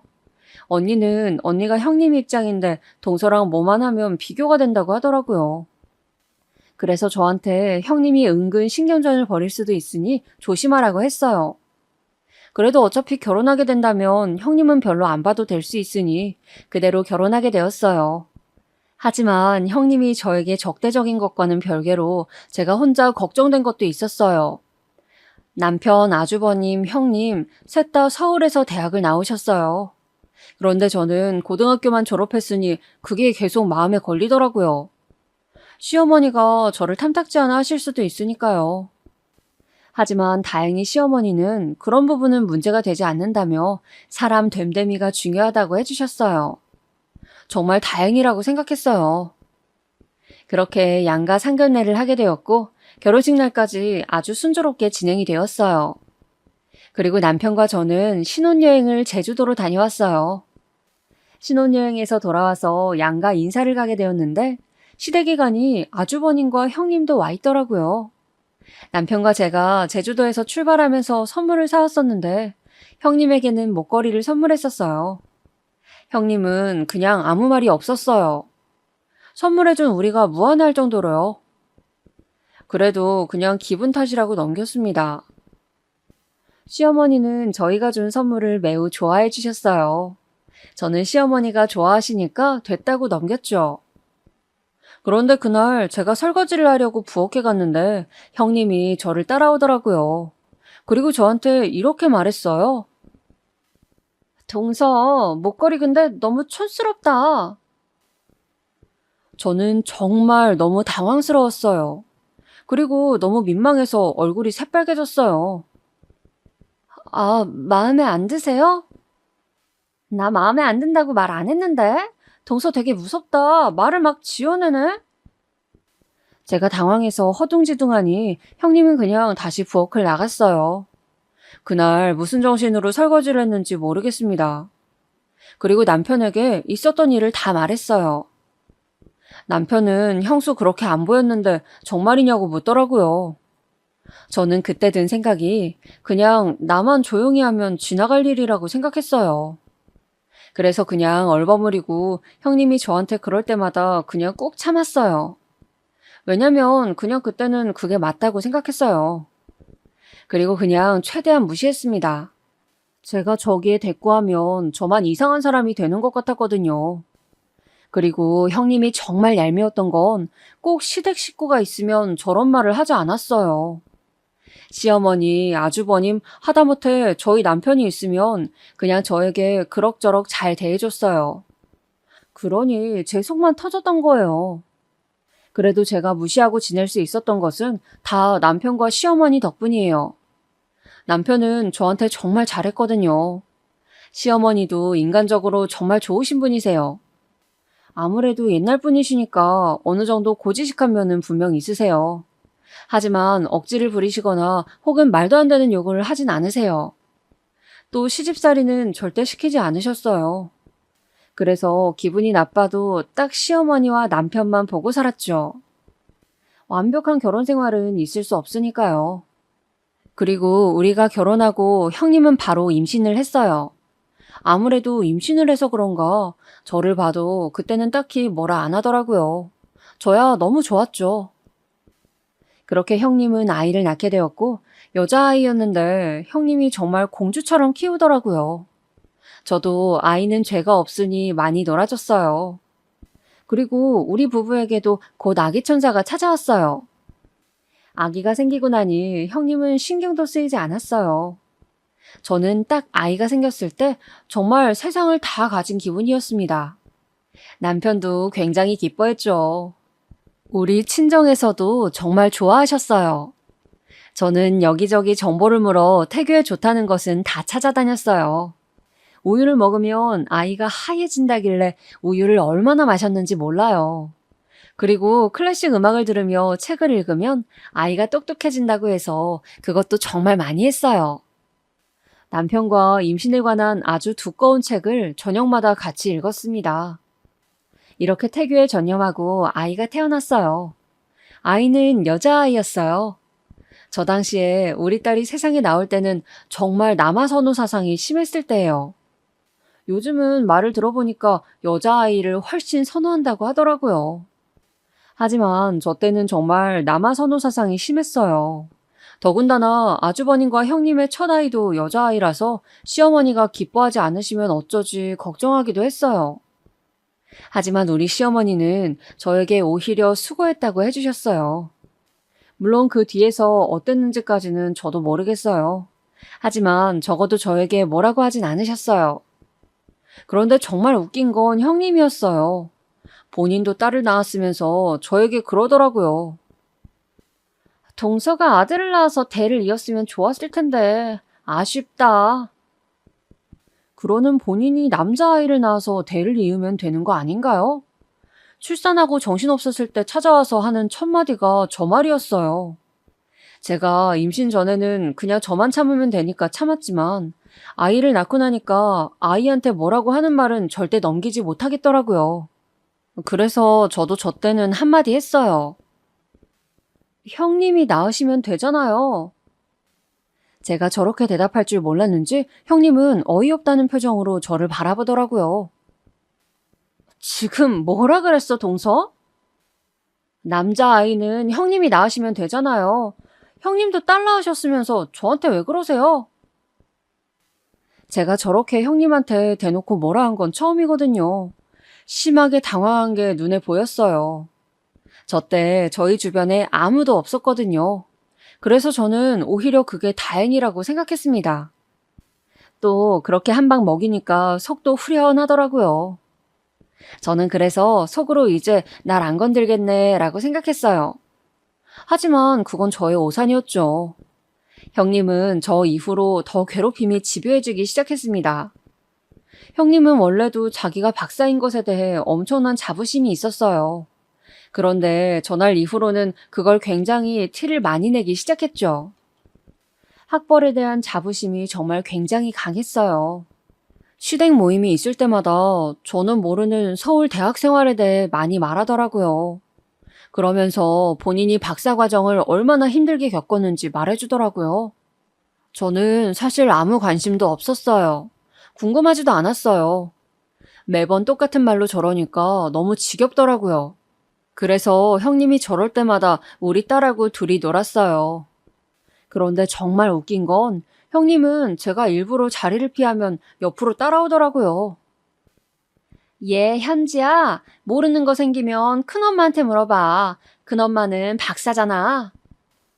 저렇게 말하는데 어찌나 얄미웠는지 몰라요. 아이를 낳아 길러보신 분들은 아실 텐데 아이들이 한창 질문을 많이 할 때가 있어요. 그냥 정말 아이들은 별걸 다 궁금해하구나 그때 처음 알았죠.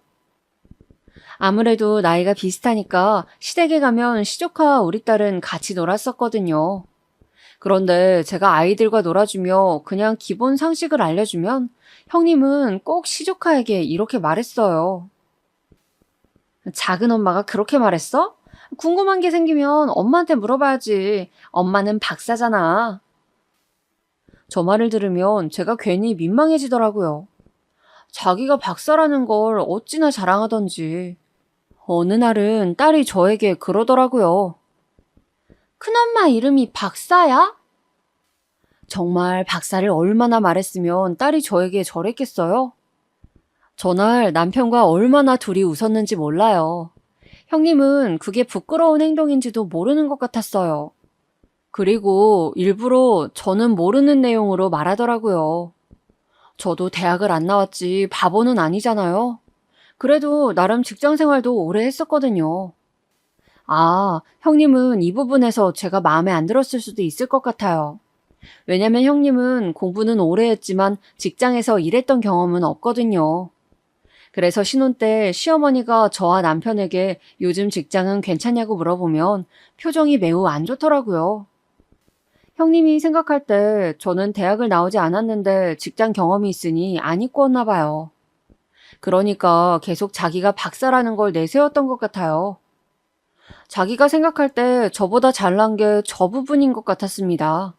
그런데 저는 제가 대학을 나오지 않았지만 남편은 저를 사랑하고 시어머니도 뭐라 안 하시고 우리 시대에는 대학을 나오지 않은 사람이 많아서 정말 괜찮았거든요. 그리고 저는 딸아이를 낳고 나서는 직장을 그만두게 되었어요. 형님은 그때 자기가 저를 이겼다고 생각했나 봐요. 되게 의기양양해 보였어요. 그런데 저는 사실 형님이 저럴 때마다 예전엔 기분이 나빴다면 날이 갈수록 그냥 웃기더라고요. 왜냐면 왜 저렇게 행동하시는지 너무 잘 알 것 같아서 그랬던 것 같아요. 그래서 그냥 최대한 무시하며 지냈습니다. 그리고 사실 육아하느라 정신이 없기도 했죠. 저는 대학을 나오지 않았지만 딸은 대학에 갔으면 싶더라고요. 제가 대학을 나오지 않아서 그랬다기보단 그냥 남편을 보니 확실히 대학에 가면 기회가 더 많더라고요. 저는 사랑하는 우리 딸이 인생을 살면서 많은 기회를 접했으면 좋겠더라고요. 그리고 남편과 저는 서울에서 거주했기 때문에 이왕이면 서울에 있는 대학을 갔으면 좋겠더라고요. 그래서 딸아이가 어릴 때부터 교육에 관심이 많았습니다. 형님도 박사라서 그런가 시조카 교육에 아주 관심이 많았거든요. 그런데 저는 형님에게 정보를 물어보긴 싫어서 절대 물어보지 않았습니다. 그런데 제가 묻기도 전에 어찌나 자기 딸을 저에게 자랑했는지 몰라요. 우리 지연이는 영어 유치원 나왔잖아. 그래서 그런가? 외국인 만나도 말을 정말 잘해. 저번에는 길 가다가 외국인을 만났는데 글쎄 얘가 길을 알려주더라. 동서도 현지 영어 유치원 보낼 거면 미리 알아봐. 그런 데는 미리 알아봐야 하는 거 알지? 지금 찾아보면 늦을 텐데 어떡해. 우리 애처럼 자유롭게 말할 수 있어야 정말 좋거든. 저도 우리 딸을 영어 유치원에 보내려고 정말 많이 알아보고 있었는데 정말 어이가 없더라고요. 형님, 우리 현지도 영어 유치원 보낼 거예요. 이미 알아봤어요. 어머, 그래? 근데 동서 그거 알아? 영어 유치원 다닌다고 다가 아니야. 집에서도 많이 영어로 말해야 늘어. 나야 박사니까 가능하지만 동서는 어떡해? 그건 제가 알아서 해요. 거기까지 신경 써주시다니 참 고맙네요. 아니야, 고맙긴 뭘. 궁금한 거 있으면 언제든 물어봐. 나는 박사잖아. 정말 형님과 대화하면 너무 화가 나더라고요. 남편과 저는 잘 싸우는 편이 아니었는데 제가 형님을 만나고 돌아오면 자주 싸우게 되더라고요. 저를 대놓고 무시하니까 저도 가만히 당하고 있긴 싫으니까 대응해주게 되는데 에너지 소모도 너무 컸어요. 평소에 저를 건드는 말만 한다면 저는 늘 그랬듯 언제든지 무시가 가능했을 것 같아요. 그런데 아무래도 아이와 관련된 내용이 나오면 저도 모르게 대꾸가 나오더라고요.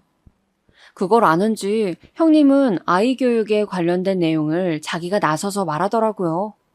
그리고 아무래도 형님 딸과 우리 딸의 나이 차이가 크지 않아서 비교도 많이 되었어요. 성적에 대한 비교는 아이들이 학교가 높아질수록 심해졌죠.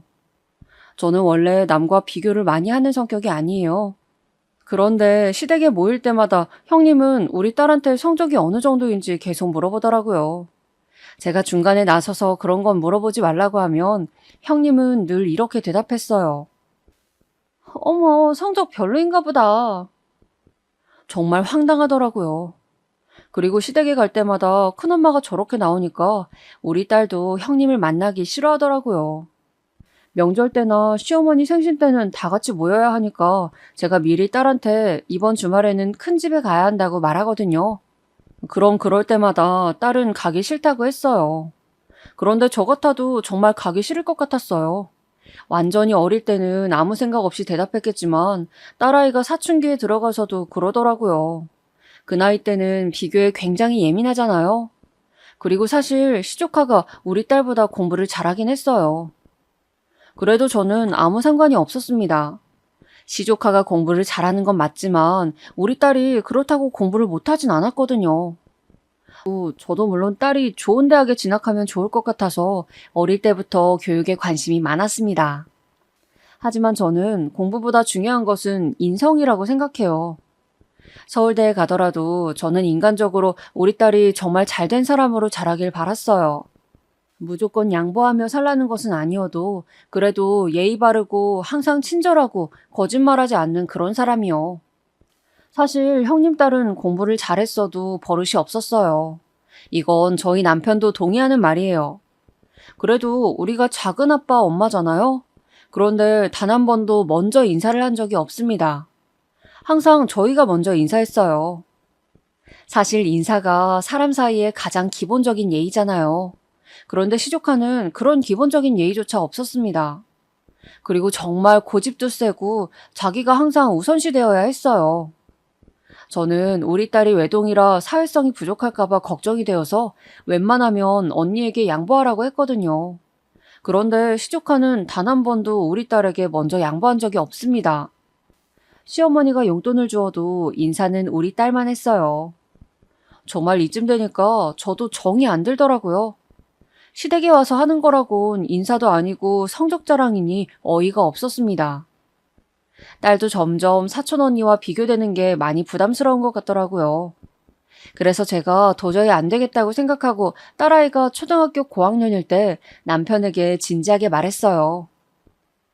현지가 시댁에 가면 형님이 자꾸 성적 물어봐서 스트레스를 받아. 내가 아무리 말해도 들은 척도 안 하는 거 알지? 당신이 형한테 얘기 좀 해봐. 알겠어. 내가 얘기할게. 저는 남편이 아주버님과 얘기하니까 해결이 될 줄 알았어요. 하지만 이건 또 저의 오산이었어요. 그렇게 말하고 바로 다음 날이었어요. 형님에게 전화가 오더라고요. 여보세요? 형님? 동서, 정말 자격지심 있는 건 나도 잘 알겠어.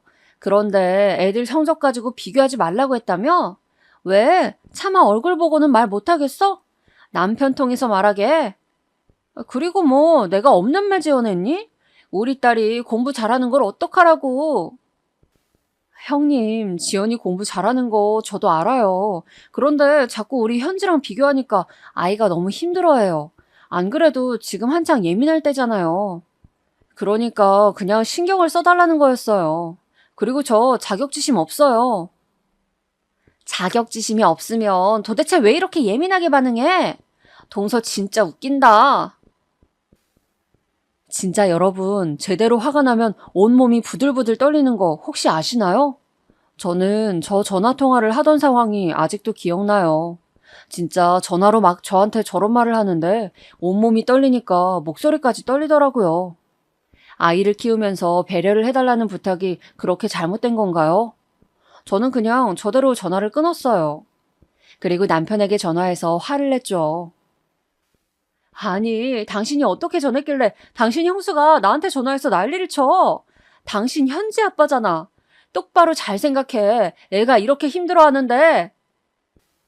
저도 모르게 서러워서 눈물이 나오더라고요. 막 울면서 남편한테 뭐라 하니까 남편도 자기가 알아보겠다고 일단 저를 달랬어요. 그날 저녁에 남편한테 전해들은 말로는 아주버님도 형님이 아이 교육에 집착을 너무 많이 해서 힘들어하신다고 하더라고요. 저는 그 말을 듣고 아무래도 본인이 박사라서 그런가 보다 생각했어요. 워낙 박사에 대한 자부심이 엄청난 사람이니까 그냥 우리가 최대한 무시하며 살자고 남편과 얘기했던 기억이 나요. 그런데 형님은 정말 제가 살면서 본 사람 중에 제일 신기한 사람이에요. 최대한 좋게 생각하려 해도 그렇게 안 놔두더라고요. 그래도 제가 저렇게 전화로 형님하고 얘기한 이후엔 시댁에서 공부 얘기가 나오면 남편하고 저는 최대한 말을 돌리거나 대답하지 않았어요. 그래서 약간 잠잠해지긴 했죠. 그런데 그때쯤 시어머니께서 시댁 식구들 다 같이 여행을 가자고 하시더라고요. 제 기억에 그때 명절이 되게 길었던 기억이 나요. 시어머니께서는 손녀들도 어느 정도 자랐으니 본인이 정정하실 때 여행을 가고 싶다고 하셨어요. 며느리들은 다 공감하실 텐데 시어머니가 아무리 좋아도 여행을 같이 가는 건 얘기가 다르잖아요. 그리고 사실 우리 가족은 여행을 굉장히 좋아했어요. 해외도 1년에 한 번은 셋이 무조건 갔고 시간이 나면 국내 여행도 굉장히 자주 갔어요. 또 딸이 캠핑을 좋아해서 주말에 일부러 시간을 내서 남편과 같이 캠핑도 자주 다녔죠. 그리고 이 사실을 시댁 식구들도 잘 알고 있었습니다. 아니나 다를까 시어머니가 여행 얘기를 꺼내자 형님이 말했어요. 어머니, 저도 정말 가고 싶어요. 여행은 동서네가 자주 가니까 전문이잖아요. 믿고 맡기면 되겠어요. 동서 잘 부탁해. 평소에 워낙 여행 자주 가잖아. 정말 사람이 너무 얄밉지 않나요? 남편과 집에 돌아와서 많은 얘기를 했어요. 저는 사실 시댁 식구들은 형님만 제외하면 그래도 다들 좋은 사람들이라 괜찮았거든요. 남편이야 사실 본인 엄마와 형인데 싫을 이유가 없잖아요. 저도 만약 시어머니가 평소에 저한테 못해주셨으면 거절했을 텐데 평소에 워낙 또 잘 챙겨주시고 괜찮으셔서 형님이 매우 걸렸지만 그냥 여행을 가자고 결정했어요. 그래서 어디로 갈지 정하는데 형님이 자꾸 해외를 말하는 거예요. 저는 그냥 제주도를 가고 싶었는데 동남아로 가자고 자꾸 재촉해서 곤란했어요. 시어머니 의견이 가장 중요하니까 제가 물어봤더니 시어머니도 은근 해외로 가고 싶어 하시더라고요. 왜냐하면 시어머니는 한 번도 해외여행을 가보신 적이 없으세요. 그래서 남편과 긴 상의 끝에 결국 동남아로 해외여행을 가게 되었습니다. 바로 세부요. 세부 정도면 관광지고 가깝고 이미 남편과 다녀온 곳이라 크게 부담이 없었어요. 그렇게 진짜 제가 다 알아보고 여행을 떠나게 되었는데 저는 정말 거기서 형님한테 없던 정도 떨어지더라고요. 동서, 이게 뭐야? 음식이 왜 이래? 동서, 제대로 알아봤어야지. 여긴 별로다. 동서, 이건 어떻게 하는 거야? 저는 제가 형님의 개인 비서인 줄 알았습니다. 자유여행으로 갔었는데 그러다 보니 모든 걸 저와 남편이 기획했거든요. 그런데 가는 곳마다 사사건건 시비를 거는 거예요. 또 얄밉게 저한테만 슬쩍 와서 저러더라고요. 저는 시어머니가 해외여행이 처음이시니까 최대한 옆에 붙어 있었는데 잠깐 떨어지면 옆으로 와서 저러는 거예요. 제가 대답하지 않거나 퉁명스럽게 말해도 계속 저러더라고요. 그냥 제 속을 긁는 게 목적이었나 봐요. 그리고 아주버님네는 아주버님이 의사고 돈도 많으면서 같이 해외여행 한 번을 간 적이 없더라고요. 평소에 돈 자랑을 그렇게 하면서 여행 비용은 또 칼같이 나눠내길래 그것도 정말 미웠습니다. 그래도 해외까지 왔는데 내가 참자며 속으로 참을 인을 얼마나 새겼는지 모릅니다. 그리고 세부에서도 어딜 갈 때마다 저에게 통역을 시키는 거예요. 본인이 박사라고 얼마나 자부심이 넘쳤는데 저한테 통역을 시키니까 저는 안 그래도 정신이 없었는데 자꾸 그러니까 귀찮고 욱해서 말했습니다. 형님, 박사면 그 정도 회화는 기본 아니에요? 형님 잘하실 것 같은데 혼자 해보세요. 그런데 형님은 저 말이 그렇게 기분이 나빴나 봐요. 저한테 막 소리를 지르는 거예요. 동서, 정말 예의 없다. 사람이 왜 그래 정말? 내가 잘 지내려고 노력해도 동서가 도와주질 않아. 저는 정말 깜짝 놀랐습니다. 누가 봐도 이제까지 늘 저를 일방적으로 무시하고 불편하게 했던 것은 형님이거든요. 오죽하면 우리 딸도 큰엄마는 엄마한테 왜 그러는 거냐고 할 정도였습니다. 그런데 저런 말을 그것도 해외 세부 바다에서 저러니까 저는 정말 당황스럽더라고요. 그래도 제가 손 아랫사람이기도 하고 또 가족여행으로 놀러 왔으니까 저는 그냥 좋게 말했습니다. 아니, 형님은 박사니까 이 정도는 괜찮으신 줄 알았어요. 기분 나쁘셨으면 죄송해요. 동서, 누가 보면 동서가 윗사람인 줄 알겠어. 내가 그동안 참고 참았는데 정말 너무하네.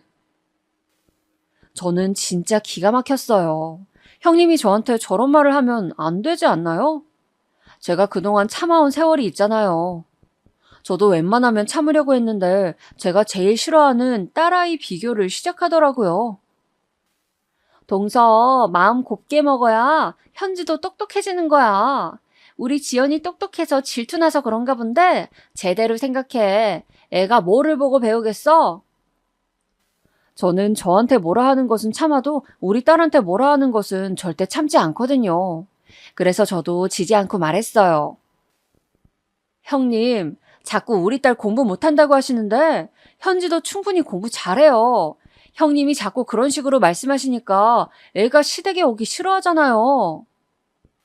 어머, 그럼 나 때문이라는 거야? 동서 정말 무섭다. 사람을 그냥 몰아가네. 박사한테 자격지심이 있는 건 나도 알겠는데 적당히 해. 정말 화가 나서 손이 떨리더라고요. 그때 마침 남편이 저희를 데리러 와서 그냥 들어갔는데 저는 이제까지 그래왔듯 그대로 넘기려고 했어요. 그런데 형님이 갑자기 식당에 들어오더니 막 우는 거예요. 다들 분위기가 당황해서 시어머니도 왜 그러냐고 했어요. 그랬더니 형님이 막 울면서 말을 꺼내더라고요. 제가 아무래도 박사니까 아는 게 있어서 아는 척을 했더니 동서가 그게 안 입고 왔나 봐요. 저한테 뭐라고 하는데 그게 너무 속상해서요. 동서, 나도 미안해. 앞으로 아는 척 안 할게. 정말 형님은 제 생각보다 고단수였어요. 남편도 저한테 저게 사실이냐고 하더라고요. 저는 한국도 아니고 세부였고 또 시어머니도 있었고 무엇보다 우리 딸이 저 자리에 있으니까 저기서 싸우고 싶진 않았어요. 그래서 그냥 말했어요. 형님, 제가 죄송해요. 그만 우시고 드세요. 정말 저도 똑같이 울고 싶었지만 그럼 똑같은 사람이 되는 거잖아요. 그래서 그냥 그렇게 무마하고 아주 어색한 상황에서 밥을 먹었습니다. 그리고 숙소로 돌아와 울면서 남편에게 하소연했어요. 내가 세부까지 와서 형님 저러는 거 받아줘야 하냐고 하니 남편이 그럼 아까 그 자리에서 뭐라 한마디라도 하지 그랬냐고 하더라고요. 어떻게 보면 저 말이 정답인데 그게 그렇게 저는 또 속상하고 서럽더라고요. 당신은 내가 정말 아무 생각 없이 가만히 있었다고 생각해? 당신이야말로 형수가 그러면 나 막아줄 수 있잖아. 정말 너무한다. 나는 둘이 무슨 일이 있었는지 모르니까 나설 수가 없지. 그리고 엄마도 계시잖아. 여보, 그만하자, 제발. 나도 그래서 거기서 가만히 있었던 거라고. 당신이 내 편을 안 들어주면 어떡해? 형수 저러는 거 한두 번 보냐고. 어떻게 한마디도 안 해? 아, 그럼 어떡하라고. 지금 내가 형네 숙소 가서 따지라는 거야? 말을 왜 그렇게 해? 결국 형님과 저의 싸움은 부부싸움으로 확대되었어요. 정말 너무 서러워서 국제전화로 친언니에게 전화해서 울면서 말했던 기억이 나요. 기분 좋자고 간 여행에서 저렇게 싸우게 되니까 너무 속상했습니다. 시어머니도 저한테 대놓고 뭐라 하시진 않았지만 기분이 좋아 보이진 않았어요. 저는 결국 결론을 얻게 되었죠. 형님과는 무슨 일이 있어도 엮이지 않겠다는 결론이요. 그래서 세부에서 돌아오고 시댁 행사가 있어서 같이 모이는 자리가 있어도 최대한 형님하고 둘이 남게 되는 상황은 피했습니다. 그리고 그때 마침 형님은 임신하게 되었어요. 네, 바로 늦둥이를 가지게 되었죠. 그래서 시댁에 잘 나타나지 않았습니다. 저는 정말 다행이라고 생각했어요. 그리고 아주버님 부부의 늦둥이는 아들이었죠. 시어머니가 아무리 괜찮으신 분이라고 하시더라도 아무래도 옛날 분이시니까 아들이라고 하니 아주 좋아하시더라고요. 저는 워낙 여기저기서 들은 게 많아서 놀랍진 않았어요. 대놓고 손자를 좋아하시니 기분이 좋진 않았지만 이해는 했습니다. 그런데 시어머니가 손자를 정말 예뻐하시니까 형님이 덩달아 기가 살더라고요. 늦둥이라 아이가 예쁜 것은 알겠는데 시댁에 정말 시도 때도 없이 데리고 와서 자랑하더라고요. 우리 시댁이 제사가 있거든요. 임신했을 땐 임신해서 몸이 무겁다고 오지도 않더니 아기를 낳고 나서는 계속 데리고 오더라고요. 또 아기가 어리니까 자기는 아기를 봐야 한다고 도와주지도 않았어요. 시어머니도 손자가 태어나서 기분이 좋은지 부엌에 잘 안 들어오셨어요. 결론은 저만 잔뜩 고생했죠. 제사만 그런 게 아니고 명절에도 그랬습니다. 집안에 아기가 생기면 완전 그 집은 아기 위주로 돌아가는 거 아시죠? 우리 시댁도 마찬가지였습니다. 고생은 제가 하고 집안 웃음 담당은 다 아기와 형님이 받더라고요. 제가 형님을 안 좋아하니까 저는 늦둥이 시조카가 귀엽지도 않았어요. 그러다 보니 남편과도 자연스럽게 더 싸우게 되더라고요. 남편도 처음 신혼 때나 아이가 어릴 땐 제 편을 들어줬는데 제가 계속 하소연하니까 힘들어 하더라고요. 그래서 남편한테도 싫은 소리를 하지 못했습니다. 그냥 그렇게 살고 있었어요. 그러다 시조카가 수능을 보게 되었는데 서울에 있는 좋은 대학에 들어갔더라고요. 형님이 워낙 어릴 때부터 놀지도 못하게 하고 과외로 몇백을 달마다 쓰더니 결국 입학하게 되었어요. 그러니 형님은 더 기고만장해졌죠. 본인은 아들도 있고 딸도 좋은 대학을 갔으니 얼마나 당당하겠어요. 시어머니도 그때부터 되게 형님을 많이 챙기더라고요. 머리로는 이해했지만 마음으로는 서운한 것은 어쩔 수 없었습니다. 그래도 최대한 신경 쓰지 않고 우리 딸 대학 입시에 집중했습니다. 딸은 본인이 가고 싶어하는 학교가 명확했어요. 서울에 있는 유명 여자대학이요. 어릴 때부터 그 학교에 가고 싶어 해서 학교에서 주최하는 견학도 자주 갔었습니다. 딸 방에는 대학 포스터가 여러 개 붙여져 있었어요. 너무 가고 싶어 하는 학교여서 정말 많이 노력했어요. 저는 딸이 그 학교에 가면 당연히 좋겠지만 가지 않아도 괜찮았습니다. 그런데 정말 하늘도 너무하신 게 우리 딸이 원하는 대학에 떨어진 거예요. 너무 속상해해서 며칠간 밥도 먹질 않더라고요. 종일 우는데 딸이 저렇게 힘들어하는데 가슴이 찢어지더라고요. 제가 아무리 대학이 다가 아니라고 말해도 딸한테는 와닿지 않았나 봐요. 그렇게 힘들어하던 딸을 겨우 달랬습니다. 네가 원하면 재수를 하라고 했더니 알겠다고 하더라고요. 그래서 재수를 결정하고 마무리되나 싶었어요. 그런데 설날이라 시댁에 갔더니 역시나 형님이 물어보더라고요. 동서, 현지 대학은 어떻게 됐어? 재수해서 간다고 하더라고요. 다른 학교엔 붙었는데 마음에 안 든대요. 어머, 엄마 닮아 돌대가리인가 보네. 뭐라고요? 장난이야. 뭘 그렇게 화를 내? 진짜 사람이 왜 저러나 싶었어요. 제가 너무 화나서 형님을 노려봤더니 장난인데 왜 이렇게 예민하냐고 하더라고요. 형님, 말 예쁘게 하세요. 정말 왜 그러세요? 동서야말로 윗사람한테 예의 지켜. 지금 뭐 하는 거야? 부엌에서 저희가 큰 소리가 나자 시어머니가 들어오셨어요. 너희 왜 그러니?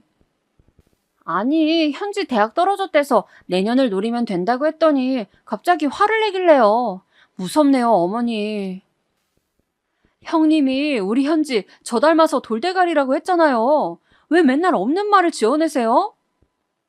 이것 보세요. 제가 그래도 손 윗사람인데 정말 너무 무서워요.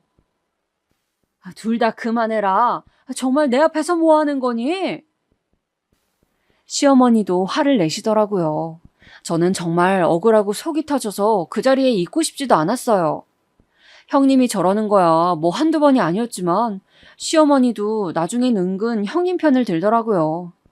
제가 아랫사람이니까 속이고 들어가라 하길래 시어머니한테도 정말 서운했어요. 막말을 들어도 결국 저는 아들도 없고 아랫사람이라는 거죠. 아이를 키우다 보면 아무래도 이런저런 일이 많이 생기는데 그것보다 중요한 게 인성이라고 시어머니가 저에게 그러더라고요. 저는 그 말을 형님에게도 했는지 궁금했어요. 저는 정말 공부보다 인성이 중요하다고 생각하거든요. 형님은 제가 아는 사람 중에 인성이 가장 별로였습니다. 시조카들도 콩 심은 데 콩 난다고 정말 인성이 별로였습니다. 그래도 우리 딸은 재수하게 되었지만 참 예의 바르고 착하거든요. 동네에서도 어른들이 얼마나 예뻐하시는지 몰라요. 학교 선생님들과 학원 원장님도 이렇게 예의 바른 아이가 없다고 칭찬을 많이 해주세요. 그런데 저한테 인성이 먼저라고 하니까 시어머니에게 너무 서운했어요. 물론 시어머니도 형님이 저렇게 말한 것을 모르시니까 이해는 했어요. 그래도 남편은 형수 진짜 이해가 가지 않는다고 하더라고요. 형님은 저 이후에 저 공부에 집착하기 시작했어요. 첫째는 명문대에 갔으니 둘째도 보내고 싶었나 봐요. 제가 봐도 좀 심하게 공부 압박을 하더라고요. 그런데 첫째와는 다르게 둘째는 형님이 원하는 수준에 도달하지 못했나 봐요. 시댁에 와서도 공부를 계속 시키더라고요. 저는 물론 시선도 주지 않았습니다. 그러다 시어머니의 생일잔치가 있었어요. 형님과 저렇게 몇 번의 다툼 끝에 저는 생일과 명절에만 시댁을 방문하고 있었습니다. 그런데 시어머니의 생일잔치를 고급 한정식집에서 했거든요. 형님이 거기까지 와서 시조카에게 영어 공부를 시키는 거예요. 잔치까지 와서 저러니까 사실 그걸 지켜보는 것도 불편했습니다. 그런데 공부를 하는 시조카는 오죽했겠어요? 게다가 아직 어리니까 더 참기 힘들었을 거예요. 결국 시조카가 공부하기 싫다고 하더라고요. 형님은 그럼 그 학습지까지만 풀라고 했어요. 그랬더니 시조카가 뭐라고 했는지 아세요, 여러분? 나 공부하기 싫다고. 그냥 나도 엄마처럼 고등학교만 나오면 안 돼? 저는 순간 제가 잘못 들은 줄 알았어요. 혹은 시조카가 장난치는 줄 알았어요. 그런데 형님 반응이 이상하더라고요. 갑자기 너무 당황하더니 시조카의 입을 틀어막는 거예요. 제가 보다가 어이가 없어서 말했어요. 형님, 박사라고 하지 않으셨어요? 저게 무슨 말이에요? 시조카가 입을 막은 형님의 손을 떼더니 말했어요. 우리 엄마 고등학교만 나왔는데요? 고등학교만 나와도 박사를 할 수 있어요? 형님, 저게 진짜예요? 그럼 그동안 저를 속이신 거예요? 형님은 심하게 당황하더라고요. 누가 봐도 거짓말을 한 사람 같았어요. 저는 그 순간 화가 나기보단 정말 너무 어이가 없어서 가만히 있었죠. 그럼 도대체 제가 몇십 년 동안 고졸이라고 무시당했던 게 뭐가 되는 건지 어이가 없더라고요. 아니야, 우리 아들이 장난치는 거야. 여보, 제발 그만해. 당신 아직도 박사라고 하고 다녔어? 형님은 필사적으로 아니라고 했는데 아주버님이 나서더라고요. 알고 보니 형님은 박사가 아니었어요. 저처럼 고등학교만 나왔다고 하더라고요. 결국 형님과 아주버님은 그 자리에서 싸우더라고요. 형님은 지금 여기서 왜 이러냐고 그러고 아주버님은 이제 제발 그만하라고 하고 둘이 난리가 아니었어요. 저는 사실 제가 꿈을 꾸는 줄 알았어요. 정말 너무하더라고요. 그동안 내가 무시당한 게 뭐가 되나 싶었죠. 형님은 결국 자기 아들한테 소리를 지르더라고요. 엄마 망신시키니까 좋아? 네가 공부를 잘했으면 되잖아. 시조카는 놀라서 울고 시어머니도 화나서 제대로 말해보라 하시고 잔치가 아니고 무슨 저는 소싸움 보는 줄 알았어요. 전쟁통도 이것보단 조용할 것 같았어요. 아니 형님 제대로 말해보세요. 이게 무슨 말이에요? 형이 말해봐. 형수 박사 아니야? 동서, 박사가 그렇게 중요해? 도대체 왜 이렇게 반응해? 이제까지 우리를 속인 거야?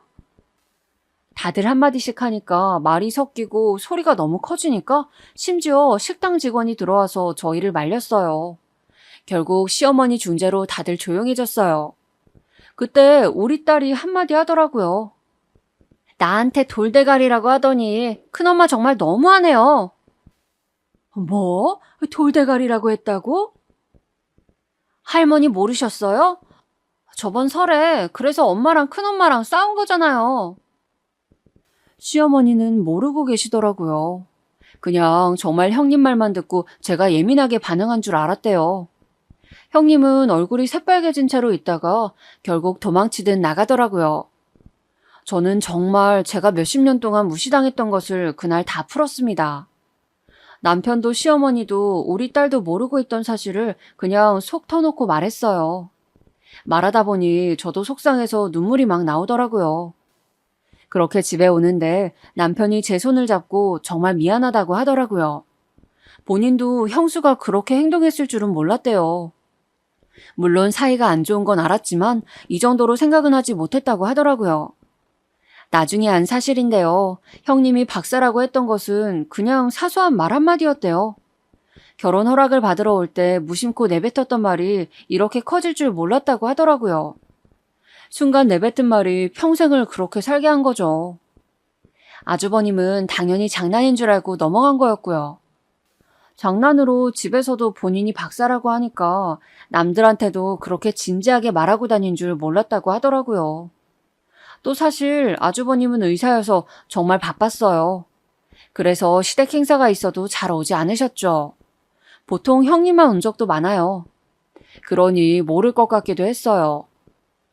형님은 사소한 말 한마디가 커지고 커져서 본인도 그 거짓말이 감당이 안 되는 지경이더라고요. 말한 게 있으니 아니라고 하기에도 애매해서 해명할 순간을 놓친 것 같다고 남편이 그러더라고요. 결혼식 전에는 해명해야지, 아기를 낳기 전에는 해명해야지 하면서 점점 늦춘 게 이 지경까지 왔다고 했어요. 저는 이걸 보고 정말 거짓말은 어떤 경우에서도 해서는 안 된다고 생각했습니다. 그리고 무엇보다 형님이 저한테 저랬다는 걸 시댁 식구들은 전혀 모르고 있었어요. 형님이 저와 둘만 있을 때 자주 그랬으니 뭐 당연한 거네요. 시어머니도 저에게 몰라봐서 미안했다고 하셨어요. 그렇게 저를 고등학교만 졸업해서 뭘 모른다고 무시했으면서 결국 본인도 고등학교만 졸업했다니 정말 기가 막혔습니다. 형님은 그 이후에 시댁에 나타나지 않으셨어요. 당연히 저라도 못 올 것 같긴 해요. 얼마나 창피하겠어요. 시댁에 나타나지 않으니 자연스럽게 시어머니 사랑은 우리 딸이 받게 되었죠. 사실 형님이 저렇게 시댁에 잘 왔던 건 시어머니가 재산이 좀 있으세요. 그래서 아들 낳고 그렇게 좋아했던 거예요. 그런데 그 재산도 못 받게 되었죠. 저는 재산도 재산이지만 결국 자기가 한 말에 자기가 저렇게 당한 게 너무 웃기더라고요. 처음엔 화도 좀 났는데 이제는 그냥 웃겨요. 그동안 얼마나 본인이 괴로웠겠어요. 저를 무시하면서 마치 자기가 정말 박사인 것처럼 행동할 때 심정이 어땠을까요? 아닌 것을 누구보다 잘 알면서 저를 무시했다는 것은 결국 본인의 자격지심 때문이겠죠? 저는 정말 저렇게 안 살아서 다행이라고 생각했어요. 시어머니도 사람 됨됨이를 평소에 정말 많이 강조하셨거든요. 형님이 우리를 그동안 속인 것을 알게 되자 정말 칼같이 끊으시더라고요. 그래서 저는 보기 싫은 형님의 얼굴도 목소리도 이제 살면서 마주할 일이 없어서 아주 기분이 좋아요. 그리고 한편으로는 안쓰러운 마음도 들었어요. 그렇게 본인이 만든 거짓말에 평생을 그러고 사느라 정말 본인의 인생을 거짓으로 산 거잖아요. 저는 그러지 말아야지 생각했어요. 친언니에게도 말했더니 언니가 배꼽 잡고 웃더라고요. 처음엔 저보고 거짓말하지 말라고 했어요. 그 정도로 말이 안 되는 얘기인 거죠. 저도 사실 주변에 얘기하면서 말하면서도 어이가 없었습니다. 여기까지가 제 얘기입니다. 어떤 경우에도 거짓말은 하면 안 된다는 사실 이미 다들 알고 계시겠지만 제 얘기로 다시 한번 다짐하셨으면 좋겠어요. 여러분 들어주셔서 정말 감사합니다. 날씨가 요즘 점점 추워지더라고요. 다들 건강관리 유의하시고 행복한 연말 맞이하시길 진심으로 바랄게요. 감사합니다.